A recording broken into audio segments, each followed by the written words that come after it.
Assalamualaikum warahmatullahi wabarakatuh. Alhamdulillahirabbil alamin wa bihi nasta'in wa ala umuri dunya wa din wa ala alihi wa ashabihi ajma'in, amma ba'du. Yang terhormat Kepala Sekolah SD Negeri 1 Tegalrejo, yang kami hormati Bapak Ibu Guru SD Negeri 1 Tegalrejo. Marilah kita panjatkan puja dan puji syukur kita atas kehadirat Allah Subhanahu wa Ta'ala yang telah melimpahkan segala karunia-Nya sehingga kita dapat berkumpul dalam acara diseminasi calon guru penggerak. Yang kedua kalinya, tak lupa sholawat serta salam marilah kita haturkan kepada junjungan kita Nabi Agung Muhammad Sallallahu Alaihi Wasallam. Semoga kita mendapatkan syafaatnya. Amin amin ya rabbal alamin. Di sini izinkan saya membacakan susunan acara pada siang hari ini. Acara yang pertama pembukaan, acara yang kedua sambutan, acara yang ketiga diseminasi budaya positif, acara yang keempat penutup. Marilah kita buka acara pada siang hari ini dengan bacaan basmalah bersama-sama. Bismillahirrahmanirrahim. Semoga dalam bacaan basmalah acara bisa berjalan dengan lancar. Acara yang kedua sambutan. Sambutan yang akan disampaikan oleh beliau Ibu Sularni SPD selaku Kepala Sekolah SD Negeri 1 Tegalrejo. Kepadanya dipersilakan.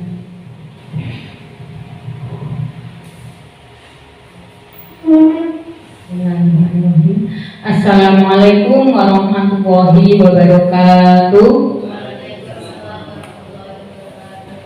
Bapak Ibu Guru SD Negeri 1 Tegalrejo yang berbahagia, alhamdulillah pada siang hari ini kita masih diberikan nikmat sehat sehingga bisa berkumpul di ruang kelas 2 dalam rangka mengikuti diseminasi penerapan budaya positif calon guru penggerak yang diselenggarakan oleh Bapak Abdul Manaf SPD.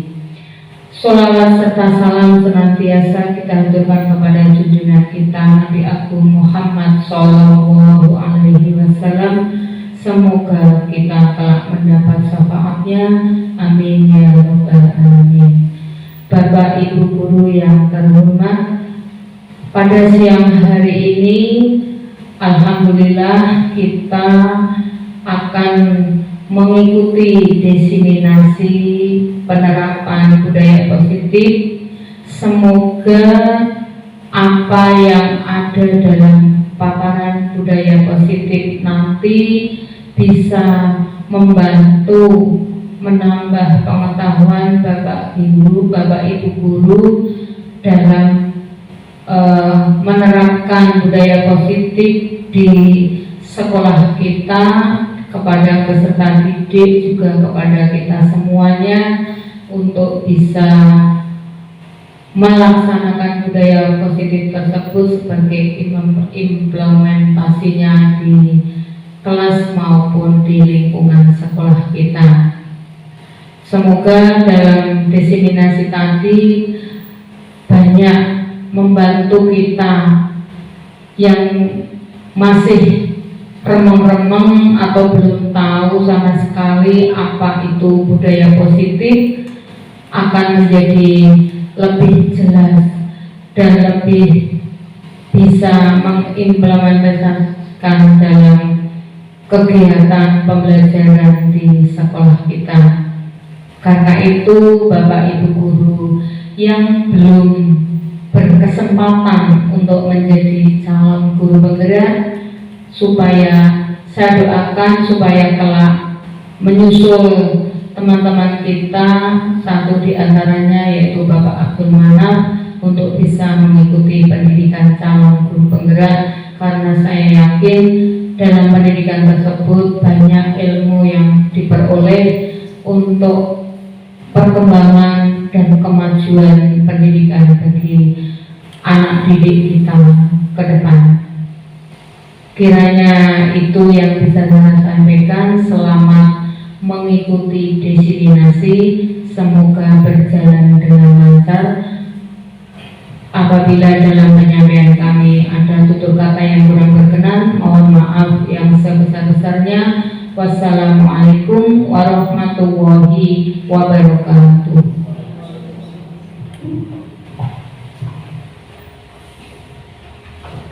Terima kasih kami sampaikan.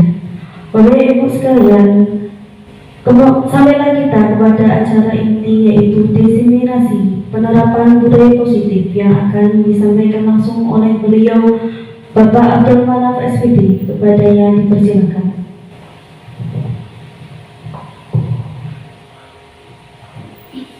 Assalamualaikum warahmatullahi wabarakatuh. Bismillah, alhamdulillah, sholatu wassalamu ala rasulillah, la haula wa la quwata illa billah, ma ba'd. Yang kami hormati Ibu Kepala Sekolah SD Negeri 1 Tegarjo, Ibu Sunarmi SPD. Yang kami hormati Bapak Ibu Guru SD Negeri 1 Tegarjo yang selalu kami banggakan. Pertama, marilah kita panjatkan rasa syukur kita kepada Allah SWT, yang mana pada kesempatan siang hari ini kita masih diberikan kesempatan berupa nikmat sehat dan nikmat iman, sehingga kita bisa berkumpul mengikuti diseminasi penerapan budaya positif. Sholawat serta salam marilah kita sanjungkan kepada junjungan kita Nabi Muhammad SAW. Semoga kita semua mendapatkan syafaat dari beliau di yaumil qiyamah. Bapak Ibu, mohon izin saya di sini akan menyampaikan paparan ataupun diseminasi tentang penerapan budaya positif. Allah segera Pak Askin. Mohon izin ya, saya berdiri. Ya.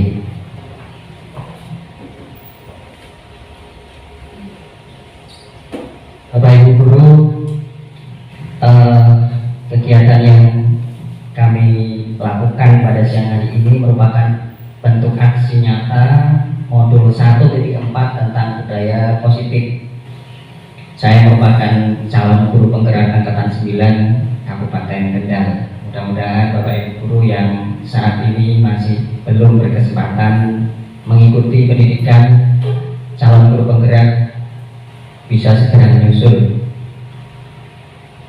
Latar belakang sekolah merupakan rumah kedua bagi murid, sehingga sudah seyogyanya sekolah menjadi tempat yang nyaman bagi mereka. Ki Hajar Dewantara mengibaratkan sekolah sebagai tanah tempat bercocok tanam dan guru adalah petaninya. Agar benih yang ditanam dapat tumbuh dengan baik, seorang petani harus bisa menyiapkan tanah yang baik dan menjaga lingkungannya dari hal-hal yang dapat merusak tanaman. Jadi Bapak Ibu, saat ini kita ini menurut Ki Hajar Dewantara adalah diibaratkan seperti halnya petani, di mana petani itu tugasnya adalah menanam benih di ladang ataupun di sawah, sehingga ketika menjadi seorang petani tugasnya adalah mulai dari menanam, kemudian merawat sampai dengan benih tersebut bisa menjadi tanaman yang diharapkan. Tentunya dalam merawat banyak sekali tantangan, salah satunya hama dan lain sebagainya dan cuaca. Maka seorang petani harus berusaha dengan baik agar tanamannya bisa tumbuh dan menghasilkan apa yang menjadi harapan petani tersebut. Dalam hal ini, seorang guru harus mengusahakan sekolah menjadi lingkungan yang menyenangkan, menjaga dan melindungi murid dari hal-hal yang tidak baik, sehingga iklim pembelajaran yang positif di lingkungan sekolah dapat tercapai. Dalam menciptakan lingkungan belajar yang positif, perlu dilakukan pembiasaan-pembiasaan yang dapat mengiring siswa pada pemenuhan keyakinan akan nilai-nilai kebajikan. Dari pembiasaan-pembiasaan tersebut, maka akan tercipta budaya positif di sekolah. Nah, budaya positif di sekolah ini seperti yang tadi saya sampaikan, bisa tercipta melalui pembiasaan-pembiasaan. Nah, nilai kebajikan yang saat ini ingin dicapai dalam kurikulum adalah karakter profil pelajar Pancasila, di mana saat ini kita sedang melaksanakan implementasi kurikulum Merdeka, di mana harapannya peserta didik kita bisa menjadi peserta didik yang mempunyai karakter profil pelajar Pancasila. Dengan membentuk budaya positif di sekolah, diharapkan dapat membentuk karakter yang diharapkan, yaitu profil pelajar Pancasila. Adapun tujuan daripada aksi nyata ini yang pertama adalah menerapkan budaya positif sehingga dapat menumbuhkan nilai kebajikan pada siswa seperti tanggung jawab, gotong royong, disiplin, saling menghormati dan saling menghargai. Dan masih banyak lagi nilai-nilai kebajikan. Yang kedua, mewujudkan murid yang memiliki karakter profil pelajar Pancasila sesuai dengan visi sekolah yang telah ditetapkan. Adapun tolak ukur untuk mengetahui sejauh mana kegiatan ini apakah sudah sesuai dengan tujuan yang akan dicapai ataupun belum, maka yang digunakan sebagai tolak ukur adalah yang pertama, persentase pelanggaran di sekolah menurun.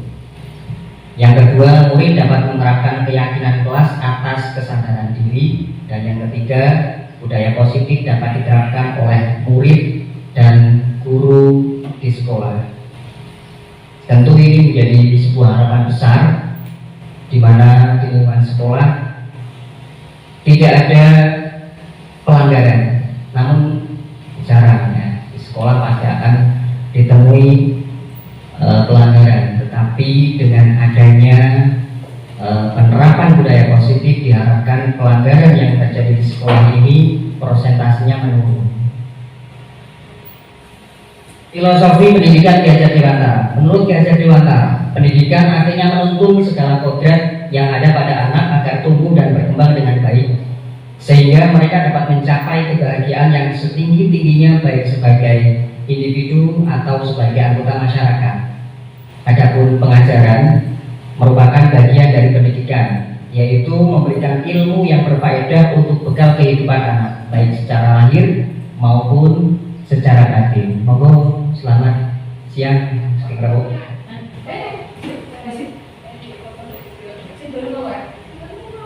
Filosofi pendidikan Ki Hajar Dewantara yang berikutnya, bahwa pendidikan merupakan memperhatikan kodrat alam dan kodrat zaman. Kodrat alam adalah kondisi di mana anak atau kondisi yang dimiliki oleh anak sejak lahir yang dipengaruhi oleh kultur budaya dan lingkungan tempat anak berada. Sedangkan kodrat zaman adalah perubahan yang selalu terjadi dari waktu ke waktu. Filosofi pendidikan yang berikutnya, bahwa pendidikan berpihak pada murid. Nilai dan peran guru penggerak. Nilai-nilai guru penggerak yang pertama mandiri, yang kedua reflektif, yang ketiga kolaboratif, yang keempat inovatif, dan yang kelima berpihak pada murid. Adapun peran dari guru penggerak juga ada 5, yaitu yang pertama menggerakkan komunitas praktisi. Nah, pada hari ini Bapak Ibu guru yang berkumpul di sini merupakan komunitas kami. Kita merupakan satu komunitas, dan salah satu peran daripada guru penggerak adalah menggerakkan komunitas praktisi. Yang kedua, menjadi pemimpin pembelajaran. Pemimpin pembelajaran bukan berarti kepala sekolah. Pemimpin pembelajaran. Kita semua mempunyai kelas atau peserta didik. Nah, disitulah kita menjadi seorang pemimpin dalam pembelajaran. Seringkali ada miskonsepsi terkait dengan pemimpin pembelajaran. Banyak yang mengatakan pemimpin pembelajaran itu sama dengan kepala sekolah. Nah, yang lebih tepatnya kita semua ini sebagai guru, pemimpin pembelajaran, ya seperti apa yang sudah kita lakukan sebagai bentuk tugas kita sehari-hari. Yang kedua, menjadi pemimpin pembelajaran. Kemudian yang ketiga, peran dari guru penggerak adalah mewujudkan kepemimpinan murid melalui pembiasaan dan lain sebagainya, motivasi yang diberikan oleh guru agar mempunyai kepemimpinan. Yang keempat, mendorong kolaborasi antar guru. Nah, dari komunitas praktisi yang diterapkan tadi, harapannya terjadi kolaborasi, kerjasama antara guru satu dengan guru yang lain. Dan yang kelima, menjadi coach bagi guru yang lain. Coach dalam hal ini bukan berarti menggurui ya Bapak Ibu, akan tetapi bentuk berbagi antara guru satu dengan guru yang lain. Selalu terbuka kepada guru yang lain ketika ada suatu yang mungkin belum bisa diselesaikan, itu bisa diselesaikan bersama-sama. Selanjutnya, visi saya sebagai guru penggerak yaitu menguatkan elemen akhlak. Akhlak, ada akhlak kepada Tuhan, akhlak kepada manusia, dan akhlak kepada alam. Dan di sini yang saya ambil adalah menguatkan akhlak kepada alam melalui pembiasaan 3R atau reduce, reuse, dan recycle. Yang saat ini sedang saya gencar-gencarkan pada kelas kami, yaitu mengupayakan agar sampah yang ada di lingkungan SD Negeri 1 Tegojo ini bisa berkurang dan dimanfaatkan menjadi sampah yang mempunyai nilai guna. Nah, budaya positif, apa itu budaya positif? Budaya positif merupakan perwujudan dari nilai-nilai atau keyakinan universal yang diterapkan di sekolah. Budaya positif yang diterapkan di sekolah adalah salah satu perwujudan dari visi guru yang mengandung nilai-nilai kebajikan sesuai dengan tujuan pendidikan nasional yang dijabarkan dalam profil pelajar Pancasila. Budaya positif adalah nilai-nilai, keyakinan-keyakinan, dan kebiasaan-kebiasaan di sekolah yang berpihak pada murid agar murid dapat berkembang menjadi pribadi yang kritis, penuh hormat, dan bertanggung jawab. Nah, Bapak Ibu, di sini konsep inti budaya positif ada 7. Yang pertama, perubahan paradigma belajar. Yang kedua, disiplin positif. Yang ketiga, motivasi perilaku manusia. Yang keempat, kebutuhan dasar. Yang kelima, posisi kontrol restitusi. Yang keenam, keyakinan kelas. Dan yang ketujuh, segitiga restitusi. Baik Bapak Ibu, ini kami kupas satu persatu. Apa itu paradigma atau perubahan paradigma belajar? Dalam membangun budaya positif, sekolah dapat menyediakan lingkungan yang positif, aman, dan nyaman agar mampu mewujudkan siswa mempunyai pemikiran, tindakan, dan bisa menciptakan mereka mencipta dengan merdeka, mandiri, dan bertanggung jawab. Umumnya disiplin sangat berkaitan erat dengan kontrol guru terhadap siswa.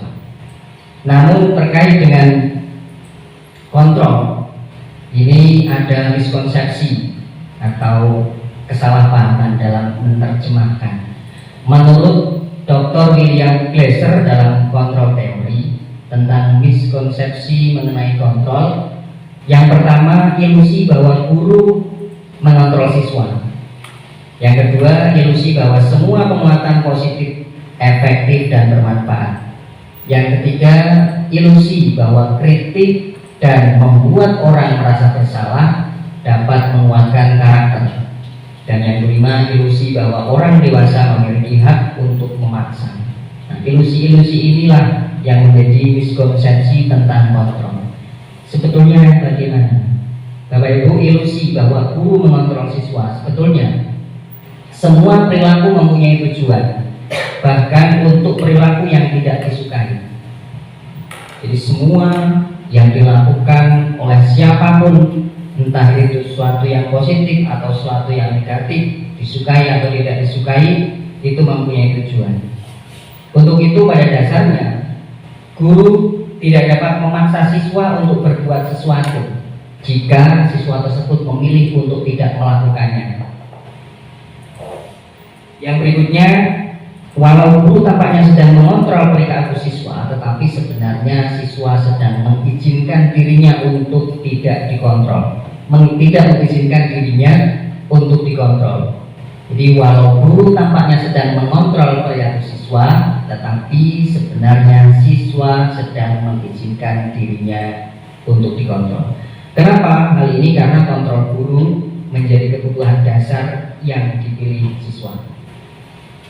Miskonsepsi yang berikutnya, ilusi bahwa semua penguatan positif, efektif, dan bermanfaat.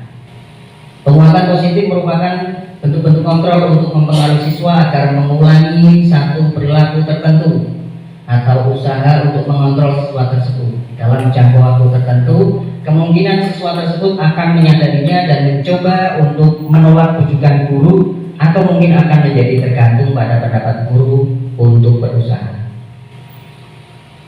Berikutnya, miskonsepsi tentang kontrol menurut Dr. William Glasser, yaitu ilusi bahwa kritik dan membuat orang merasa bersalah dapat menguatkan karakter. Menggunakan kritik dan rasa bersalah untuk mengontrol siswa membuat siswa menuju identitas yang gagal karena secara tidak langsung mengajarkan mereka belajar untuk merasa buruk tentang dirinya sendiri. Yang berikutnya, ilusi bahwa orang dewasa memiliki hak untuk memaksa. Perilaku yang memaksa tidak akan efektif untuk jangka waktu yang panjang. Jadi perilaku yang memaksa itu sebetulnya tidak efektif untuk jangka waktu yang panjang dan bahkan dapat membentuk satu permusuhan. Menurut Stephen R.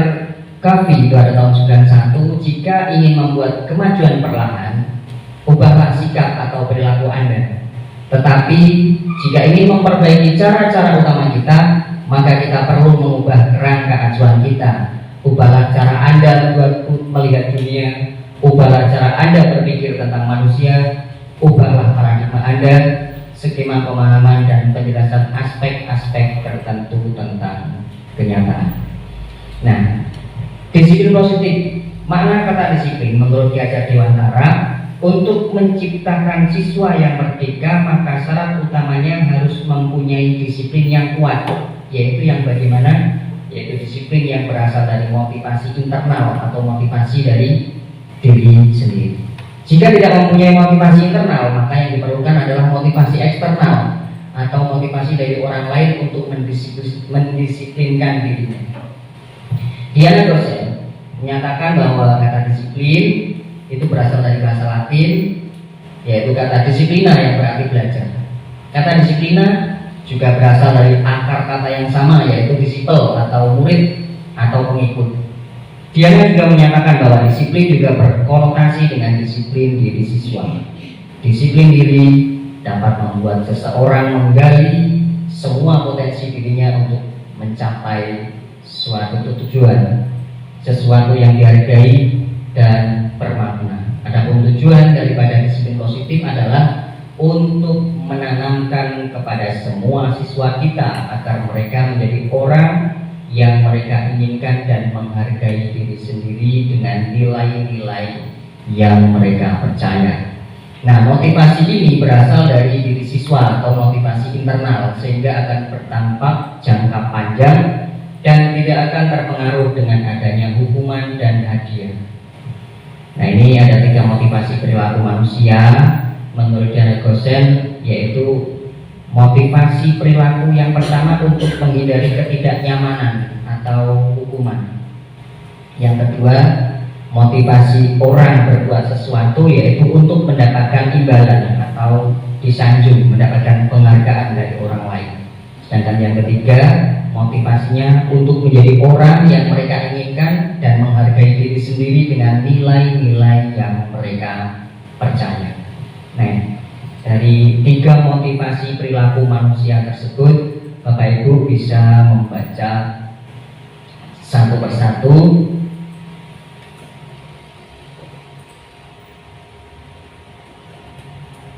Yang berikutnya masih tentang disiplin atau budaya positif adalah kebutuhan dasar. Kebutuhan dasar manusia. Semua yang dilakukan setiap manusia tentu mempunyai tujuan, yaitu untuk mendapatkan apa yang diinginkan. Menurut Dr. William Glasser, dalam choice theory terdapat 5 kebutuhan dasar manusia, yaitu kebutuhan bertahan hidup, Yang kedua, kebutuhan cinta dan kasih sayang, yaitu kebutuhan untuk diterima. Yang ketiga, kebutuhan penguasaan atau kebutuhan pengakuan atas kemampuan. Yang keempat, kebutuhan kebebasan atau kebutuhan akan pilihan. Dan yang kelima, kebutuhan kesenangan atau kebutuhan untuk merasa senang.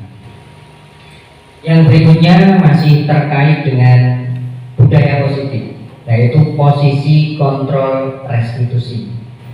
Posisi kontrol guru. Bapak Ibu guru di kelas masing-masing terhadap peserta didik kita yang saat ini, mari kita cermati kita berada dalam posisi yang mana. Menurut Dian dosen terdapat 5 posisi kontrol seorang guru terhadap siswanya. Yang pertama adalah posisi sebagai penghukum.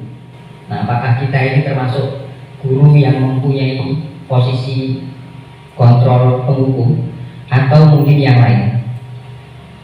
Seorang penghukum dapat menggunakan hukuman fisik dan verbal. Guru yang menjalankan posisi penghukum akan berkata, patuhi aturan saya atau awas nanti.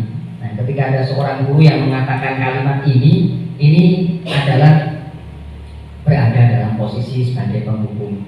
Mari kita sambil merefleksikan diri kita, apakah dalam menangani peserta didik kita mengatakan kalimat tersebut atau mungkin kalimat yang menyerupai kalimat-kalimat tadi. Patuhi aturan saya atau awas nanti. Kerjakan atau awas. Nah, ini termasuk penghukum. Atau kamu selalu saja salah. Nah, kalimat seperti ini adalah kalimat bagi guru yang dalam menangani peserta didik yang mempunyai posisi kontrol penghukum. Yang kedua, posisi pembuat orang merasa bersalah. Pada posisi ini biasanya guru akan bersuara lebih lembut, menggunakan keheningan yang membuat siswa menjadi tidak nyaman, merasa bersalah atau rendah hati. Nah, contoh kata-kata yang digunakan dalam posisi ini misalnya, Bapak sangat kecewa sama kamu.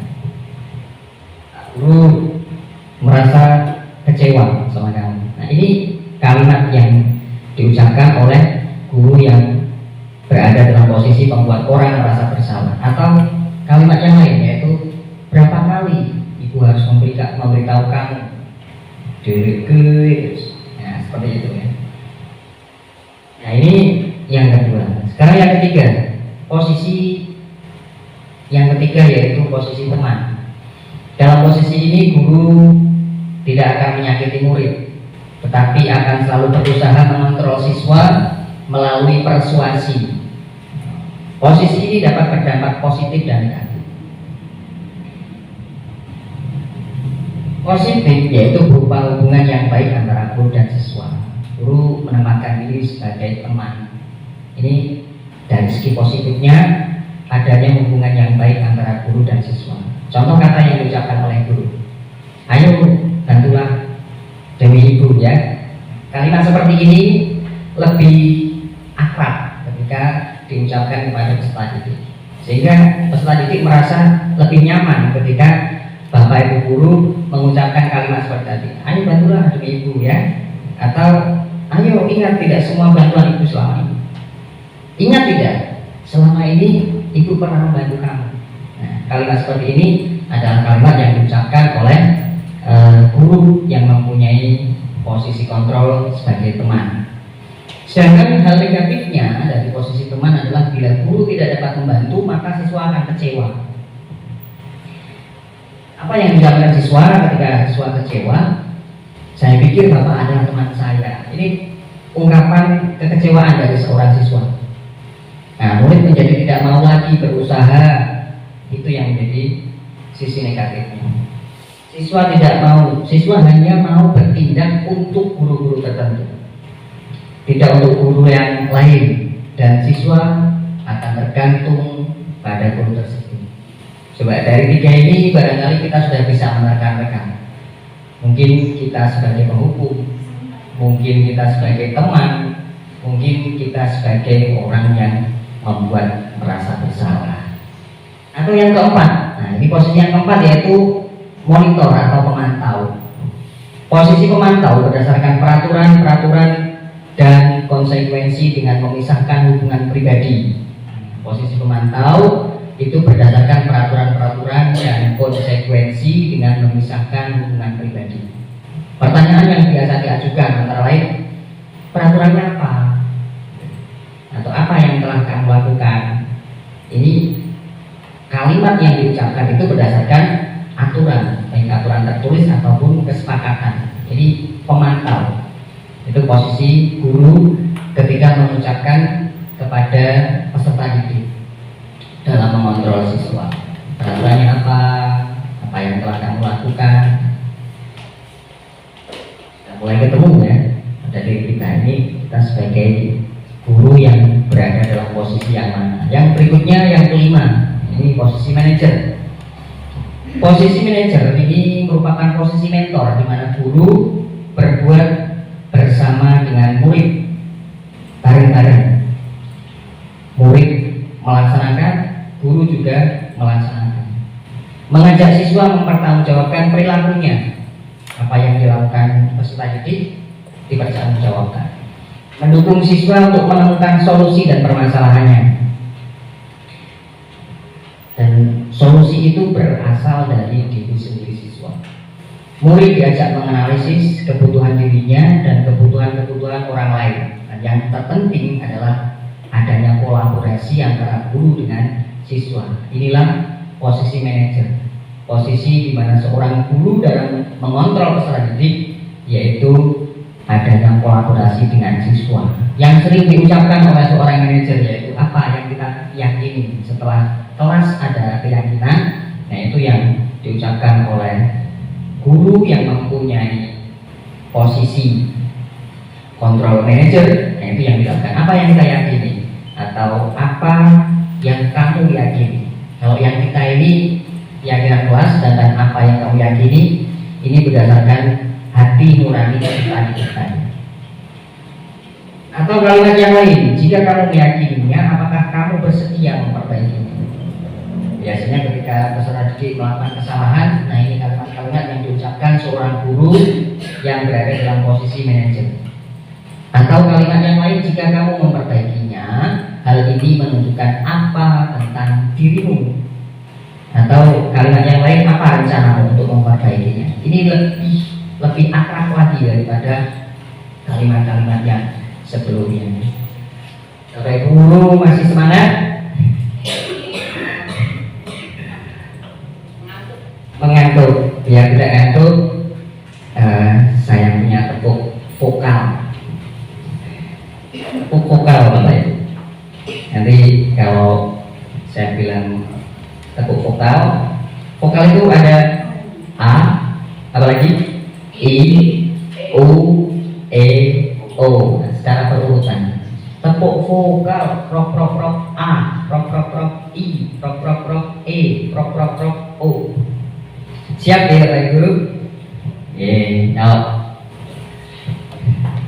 Tepuk vokal A, I, U, E, O.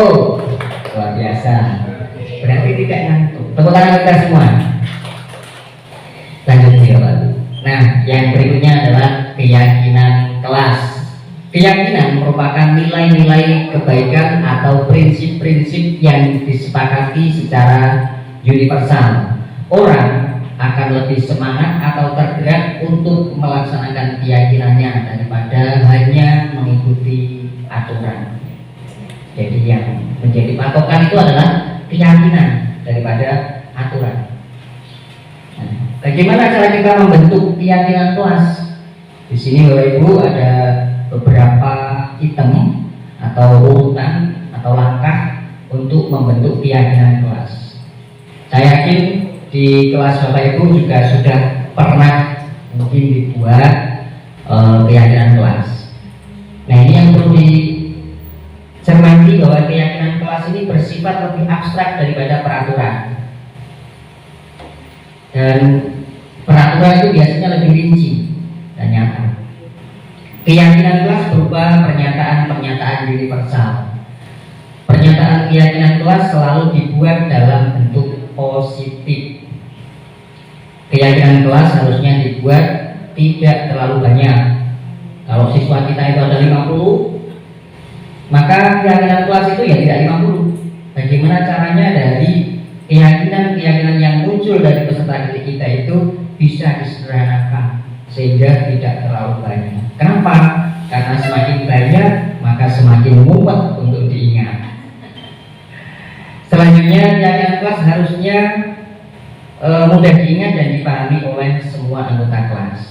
Hendaknya sesuatu yang dapat diterapkan di lingkungan itu tidak terlalu rumit atau susah untuk dilaksanakan. Simple, sederhana saja.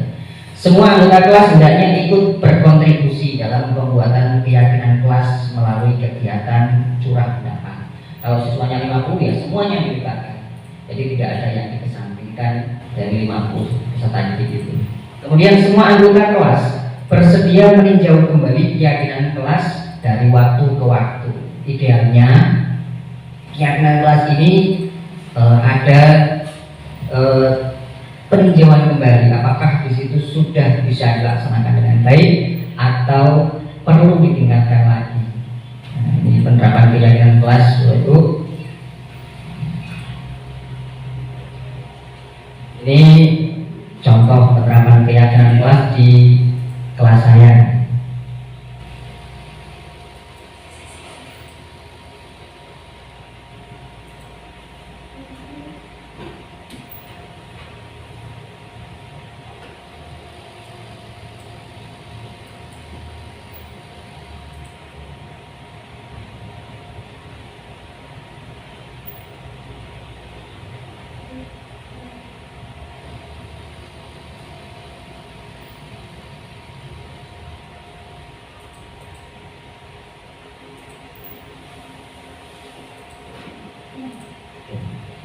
Sekitar ini.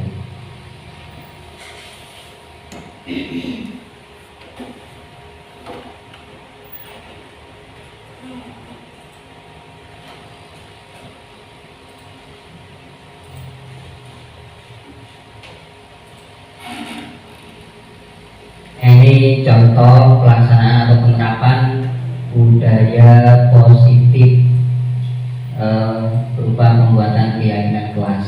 Ini yang dilaksanakan di kelas saya.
Nanti bisa ditempel di tempatnya belakang.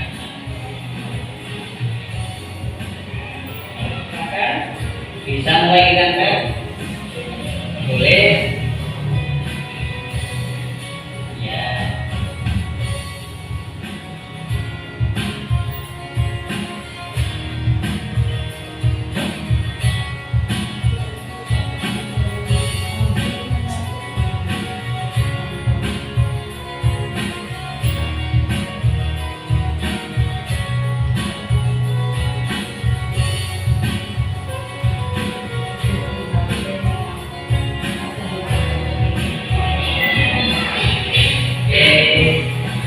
Terima kasih semuanya sudah membuat keyakinan kelas. Apa yang kalian tuliskan di sini mari kita lihat. Aku ini kelas 5B, kelas yang rapi dan bersih, bisa dilihat dengan nyaman. Tidak boleh bunyi teman.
kelas di kelas kami. Ya. Barangkali di kelas Bapak Ibu juga sudah pernah menerapkan penerapan keyakinan kelas seperti yang kami lakukan. Akan tetapi secara tahapan ataupun urutannya tadi ada beberapa langkah, sehingga dari beberapa keyakinan kelas yang muncul dari peserta didik itu bisa kita sederhanakan menjadi beberapa poin saja, sehingga mudah untuk diingat dan dilaksanakan. Tentunya apa yang kita buat dalam bentuk keyakinan kelas tadi merupakan keyakinan yang bersumber dari masing-masing peserta didik. Yang berikutnya adalah segitiga restitusi. Pengertian dari segitiga restitusi. Restitusi itu apa? Menurut Gosen, restitusi merupakan proses menciptakan posisi bagi siswa untuk memperbaiki kesalahan mereka, sehingga mereka bisa kembali pada kelompoknya dengan karakter yang lebih kuat. Restitusi juga merupakan proses kolaboratif yang mengajarkan murid untuk mencari solusi untuk masalah mereka dan mengajarkan murid untuk mencari solusi dan membantu murid berpikir tentang orang seperti apa yang mereka inginkan dan bagaimana mereka harus memperlakukan orang lain. Restitusi dapat membantu siswa menjadi lebih mempunyai tujuan, disiplin positif, dan memulihkan dirinya ketika berbuat kesalahan. Restitusi menguntungkan korban dan si pembuat salah atau win-win solution.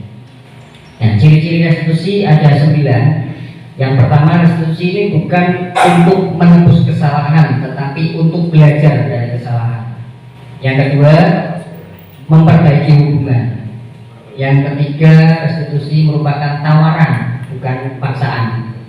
Yang keempat, restitusi menuntun untuk melihat ke dalam diri. Yang kelima, restitusi mencari kebutuhan dasar yang mendasari sebuah tindakan. Yang keenam, restitusi diri adalah cara yang terbaik. Yang ketujuh, restitusi fokus pada karakter, bukan pada tindakan. Yang kedelapan, restitusi sifatnya menguatkan. Dan yang kesembilan, restitusi mengembalikan siswa yang berbuat salah pada kelompoknya. Nah, ini adalah segitiga restitusi seperti ini. Ada menstabilkan identitas, validasi tindakan yang salah, dan menanyakan keyakinan. Masing-masing tahapan segitiga restitusi itu ada kalimat ataupun pertanyaan yang bisa diucapkan. Nah, langkah-langkahnya yang pertama tadi menstabilkan identitas atau stabilize the identity. Sisi ini tujuannya untuk mengubah identitas anak dari yang gagal karena melakukan kesalahan menjadi orang yang sukses. Contoh kalimat yang bisa digunakan pada anak yaitu berbuat salah itu tidak apa-apa. Ini distabilkan identitasnya. Tidak ada manusia yang sempurna.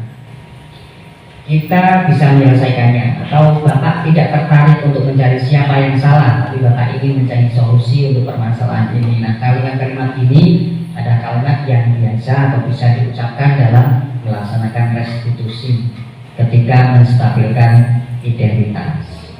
Langkah yang kedua yaitu validasi tindakan yang salah atau validate the misbehave. Restitusi tidak menyarankan guru berbicara kepada siswa bahwa melanggar peraturan adalah sikap yang baik. Bukan seperti itu, tetapi dalam restitusi guru memahami alasannya dan memahami bahwa setiap orang pasti melakukan hal yang terbaik pada waktu tertentu. Validasi terhadap kebutuhan dari siswa dengan menggunakan contoh kalimat seperti ini. Padahal kamu bisa melakukan yang lebih buruk dari ini, ya. Kamu pasti punya alasan mengapa melakukan hal itu. Kamu boleh mempertahankan sikap itu, tapi kamu harus menambahkan sikap baru. Ini kalimat-kalimat yang bisa diucapkan ketika kita melaksanakan restitusi, validasi tindakan yang salah. Dan yang ketiga adalah menanyakan keyakinan atau seek the belief. Setelah melalui langkah pertama yaitu menstabilkan identitas dan memvalidasi tindakan yang salah, maka anak telah siap untuk dihubungkan dengan nilai-nilai yang dipercaya dan berpindah menjadi orang yang diinginkan. Contohnya kalimat atau pertanyaan yang digunakan,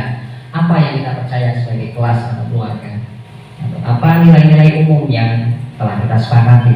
Kamu mau jadi orang yang seperti apa? Nah, kalimat-kalimat ini yang bisa diucapkan untuk menanyakan keyakinan. Bapak Ibu, ini adalah contoh pelaksanaan penerapan segitiga restitusi. Penerapan segitiga restitusi di kelas kami ada 2 kasus, Bapak Ibu.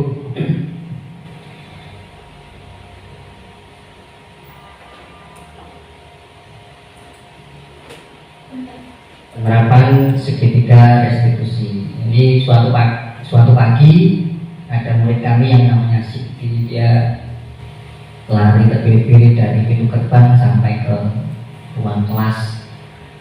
Kebetulan dia terlambat karena waktunya sudah jam 7.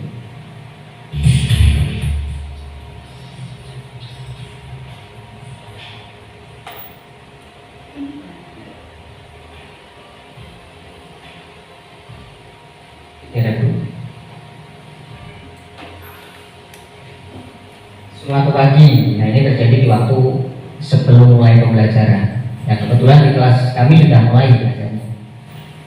Itu bisa digeser.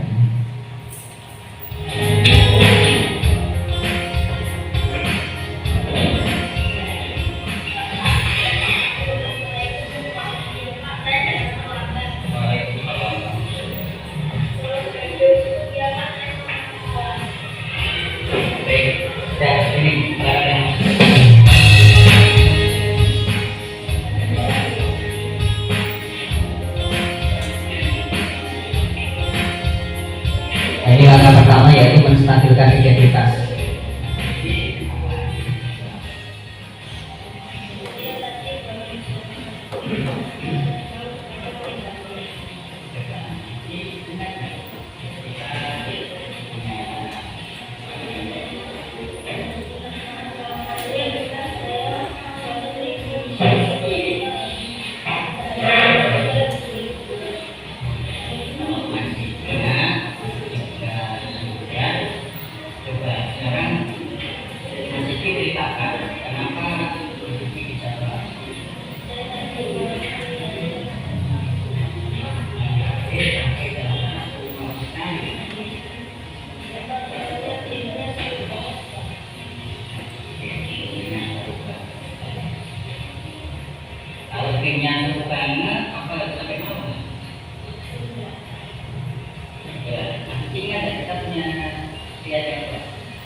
Langkah yang terakhir yaitu menanyakan keyakinan. Tentunya dalam memberikan penerapan segitiga restitusi ini kita sudah membuat keyakinan kelas seperti tadi yang sudah kami putarkan video.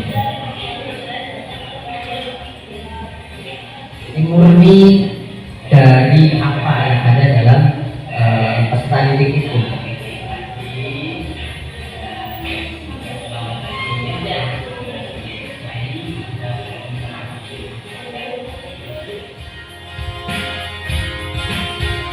Kasus yang kedua,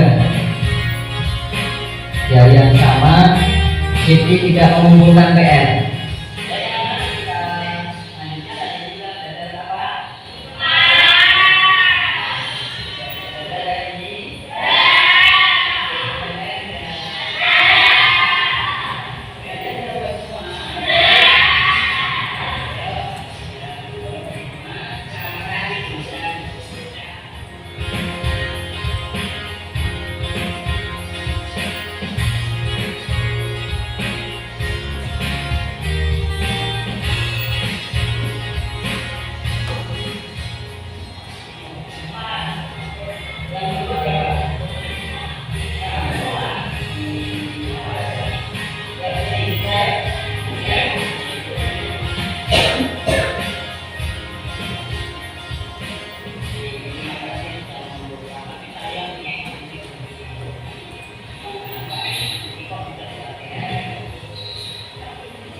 ketika harus diselesaikan di depan teman-temannya, dia berkompromi dengan gurunya. Nah, kita sebagai guru tentu harus bisa mendengarkan apa yang menjadi harapan peserta didik.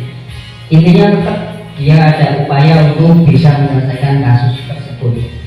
Nah, Mas Iki mintanya diselesaikan setelah semua temannya pulang.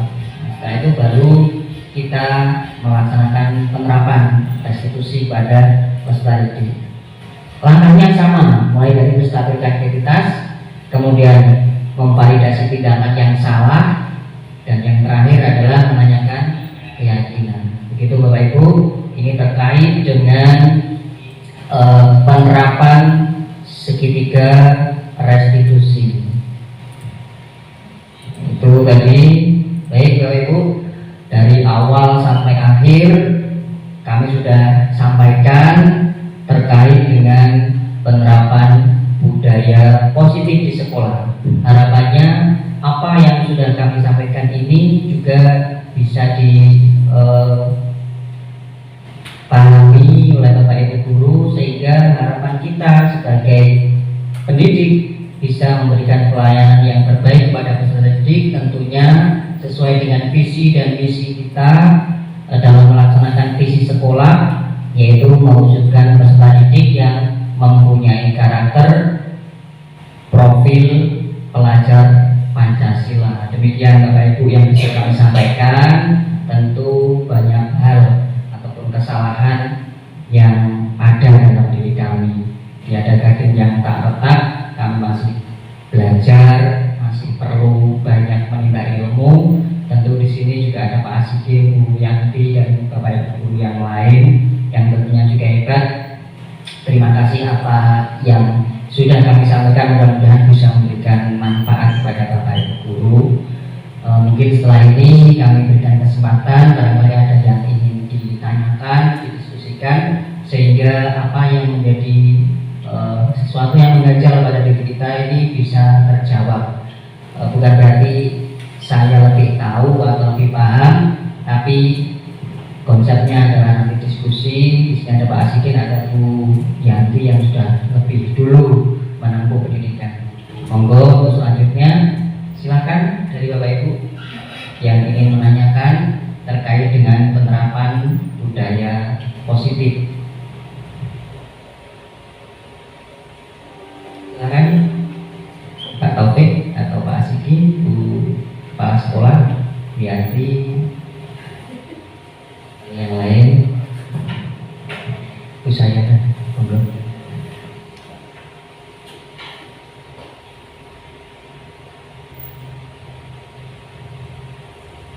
Dalam penerapan budaya positif itu pasti setiap hari kita sudah melaksanakan disadari atau tidak disadari. Hanya saja mungkin kita tidak tahu apa yang kita lakukan itu bagian yang mana. Nah, mungkin monggo Pak Asiki dipersilakan.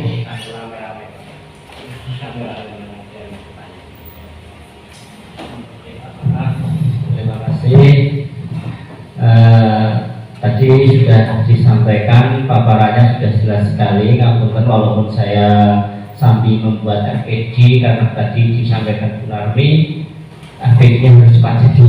Saya sambil membuat sambil mendengarkan, tetapi tidak menutup saya tadi sudah mendengarkan jelas sekali Pak Maaf, dan yang disampaikan sudah bagus sekali. Akan tetapi tetap saya mau bertanya kaitannya dengan apa tadi, 3 restitusi ya. Nah, restitusi yang terjadi di lapangan, mau apa, baik saya mungkin teman-teman juga, itu seringkali itu otomatis Pak Mas. Otomatis kalimat-kalimat yang dilontarkan itu kalimat penghubung verbal, bahkan ya sampai mungkin dari guru yang melontarkan kalimat-kalimat sergap untuk mengukur itu tujuannya efek jerah. Nah, bagaimana caranya agar supaya itu tidak terjadi yang kita ucapkan dari segi restitusi itu, agar tidak muncul muncul kalimat penghukum yang verbal itu bagaimana untuk mengatasi dalam kebiasaan sehari-hari di lingkungan sekolah atau sebagai pembelajar atau kepemimpinan belajar ya, seperti itu. Baik, terima kasih. Jadi luar biasa pertanyaan dari Pak Sikin. Saya takut menjawab ini. Baik, dari yang ditanyakan oleh Pak Sikin yaitu bagaimana caranya agar kita tidak menghukum dengan fisik ataupun verbal ketika terjadi pelanggaran yang dilakukan oleh peserta didik. Kalau fisik sudah bisa mengurangi kemungkinan karena kaitannya dengan hukum. Yang verbal itu, Pak. Jadi yang ditakutkan selama ini bagaimana caranya biar ucapan kita ini lebih terkendali, gitu ya. Baik Bapak Ibu, terkait dengan tadi pertanyaan yang disampaikan oleh Pak Asikin, perlu kita sampaikan ulang ya terkait dengan posisi kontrol restitusi dalam memberikan atau menerapkan segitiga restitusi itu tadi sudah kami sampaikan. Pertama, menstabilkan dulu identitas, menyatakan bahwa dia peserta didik itu bisa mengakui dia adalah anak yang melanggar. Itu yang pertama. Bagaimana caranya guru ini menggiring siswa agar dia itu menyadari posisinya sebagai siswa yang melanggar. Kemudian yang kedua, kita lanjutkan tahapan yang kedua yaitu memvalidasi tindakan apa yang sudah dilakukan sehingga dia melanggar atau melakukan pelanggaran itu. Dan yang ketiga adalah menanyakan keyakinan, ingin yang seperti apa kan. Nah, dalam hal ini, dalam menangani kasus atau permasalahan yang kita hadapi, bagaimana toh caranya kita biar tidak menggunakan ucapan yang bisa menyakiti peserta didik, yang verbal. Kita perlu memahami posisi kontrol guru ada 5 tadi ya. Ada penghukum, kemudian membuat orang merasa bersalah, teman sebagai pemantau dan sebagai manajer. Posisi kontrol tersebut perlu kita cermati, perlu kita pahami. Pada prinsipnya posisi yang paling ideal itu adalah manajer, Bapak Ibu. Yang paling ideal, tetapi itu bukan sesuatu yang mudah.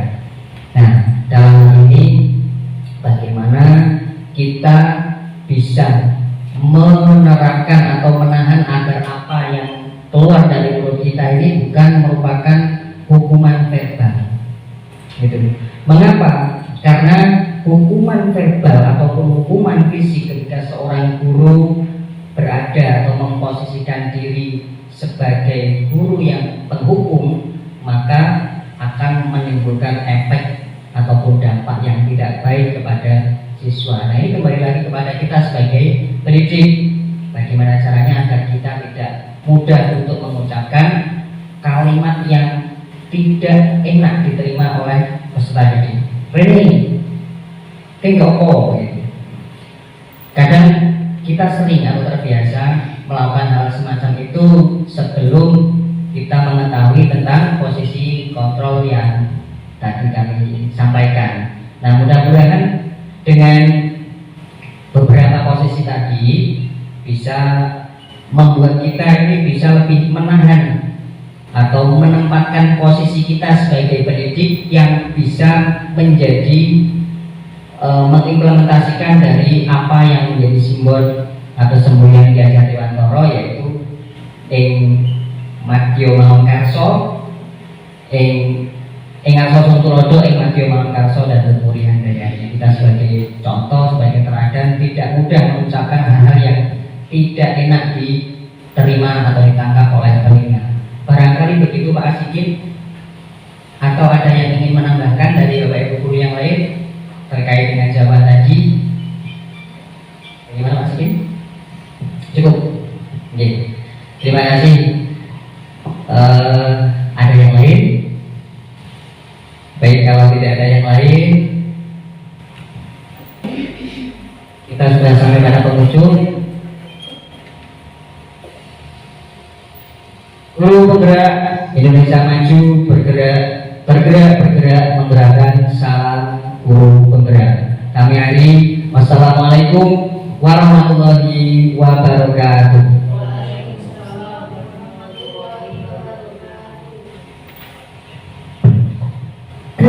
kami sampaikan, boleh Bapak Ibu minta tepuk tangannya untuk materi kita. Alhamdulillah, selesai di penghujung acara, marilah kita tutup acara designasi calon guru penggerak dengan bacaan basmalah bersama-sama. Alhamdulillahirobbilalamin. Sekian, wabillahi taufiq wal hidayah. Wassalamualaikum warahmatullahi wabarakatuh.